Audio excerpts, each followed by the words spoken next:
All right, another guy to mention briefly in this regard, Tyreek Hill. You talked about him, one of the top 4 guys in the league. He's 30 now. He's at $25 million per year in actual value. He's got 3 years left on his contract. They're not going to pay him $45 million in 2026, so he's got 2 years left. The A.J. Brown deal was the thing that really took it to another level. He's been trying to get a contract since the end of the season. And I both love and hate social media.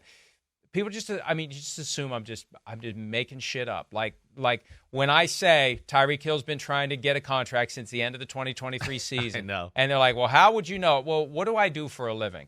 I mean, you don't out your sources, but do you think I would say that? Do you think I would write it at PFT if I wasn't 100% certain that Tyreek Hill's been trying to get a contract since the end of the 2023 season when he had 1,799 receiving yards, and now he's 30, and other guys are passing him? Yes. And when Jefferson gets his deal, that's when Tyreek Hill is going to clamor to match or beat Justin Jefferson. Whether he does or not, who knows? But that's going to be the target. Whatever Jefferson gets, that's what Tyreek Hill is going to try to get. Take that to the bank, literally and figuratively, and we'll see how close he can get to Jefferson. And maybe they'll use some phony bullcrap back-end number, which he's already done once, to beat Justin Jefferson. He did it last time to beat Devontae Adams. They'll do it this time to beat Justin Jefferson. Well, they're going to have to do something to all the things we just talked about. I mean, all of it. Like all the things you explained about Matt Ryan and Julio Jones, and when we said that way back when. I mean, the same principles apply here. One, I mean, let's be effing serious. Tyreek Hill's the straw that stirs the drink there in Miami. Right? I mean, when we talk about the Miami Dolphins, I don't sit there and go, oh, gosh, that's the quarterback, and you got to deal with the quarterback and the quarterback. Everybody in the world just goes, Miami Dolphins? You mean number 10, the Roadrunner, flying around the field, beep, beep, see you later, peace, I'm out of here, touchdown, that guy? Like reverse, bomb, slant, touchdown, whatever? I mean, yeah, he's the freaking man in football the last 2 years. Like, there's no arguing. He's the most explosive offensive weapon in the game. It's not even an argument. As much as I love Jamar Chase and Justin Jefferson and A.J. Brown, as far as explosiveness, I mean, this is arguably the most explosive human we've ever seen in the history of football. That's what category he's in. And then you think he's going to sit back and go, wait. I mean, the whole offense is predicated on me. And I played last year and, of course, had way more money way more receiving yards than Jalen Waddle. And I am the offense. That's where he's going to be like, there's no way I'm going in this year with Jalen Waddle making more money, let alone like you're talking about with Justin Jefferson and Jamar Chase coming down the tracks here. So the big thing is like, how do they do it, Mike? That's what I want to know. Is it just like a 2 or 3 year huge signing bonus type of thing? Because I can't imagine they want to go long term here, but they got to do something, and I don't blame him for wanting something done for sure. They got to do something, and caught in the middle of both the Waddle and Hill deals on one end, and Hill on one end and Waddle on the other. Let me get this just straight before I screw it up. Is Tua in the middle? Yeah, and I think that you pay Hill so much, it may tie your hands on what you can pay Tua. And it gives you a reasonable response when Tua's trying to get 50, 53, 55, whatever he's trying to get. If there's resistance there, sorry, we just can't do it. We had to take care of Waddle and Hill. And Hill's the best player on the team. Hill's the most important player on the team.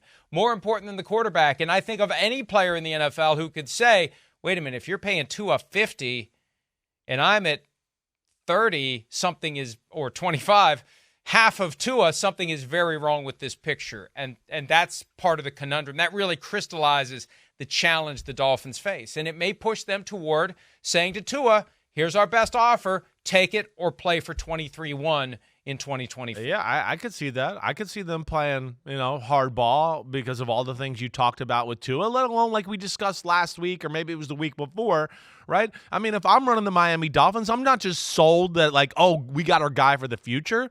We discussed this. I know I hit it on my podcast last week. There's still things you want more of out of Tua's game, right, that we need to see.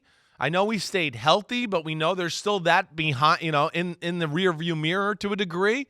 How far in the rearview mirror, I don't know. But, like, I certainly would not, if I was the GM of the Dolphins, not be comfortable doing that. I don't know if this is another one where, like, I think we discussed this. You throw more money on the 23-1 just for the year and go, hey, we'd like to buy one more year. We'll talk during the season and see how it's going and talk about future contract there. But, I want to see a little bit more. And I certainly can understand the front office in Miami having those thoughts. And he could say no. He could just say no. That's the thing.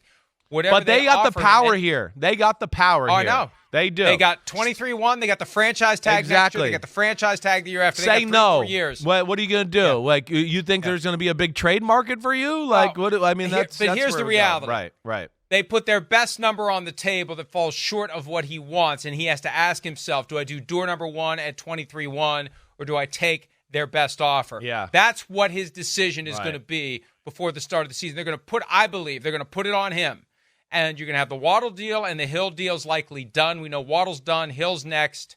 And then they'll put their offer on the table for Tua. And it's your choice. You pick 23-1 and whatever happens after this season, or take the long-term deal we're offering now, and he'll have to make that decision. By the way, one very important update before we leave. I thought of this earlier. What? With Tyreek. I was playing Madden this weekend. Yeah. And I was playing online. For all I know, it was some 8-year-old in Saskatchewan. But it was back and forth. It was a tough battle. Tyreek Hill, I've got a 99 Tyreek Hill on my ultimate team, kick returner and receiver. Broke through the line, gone.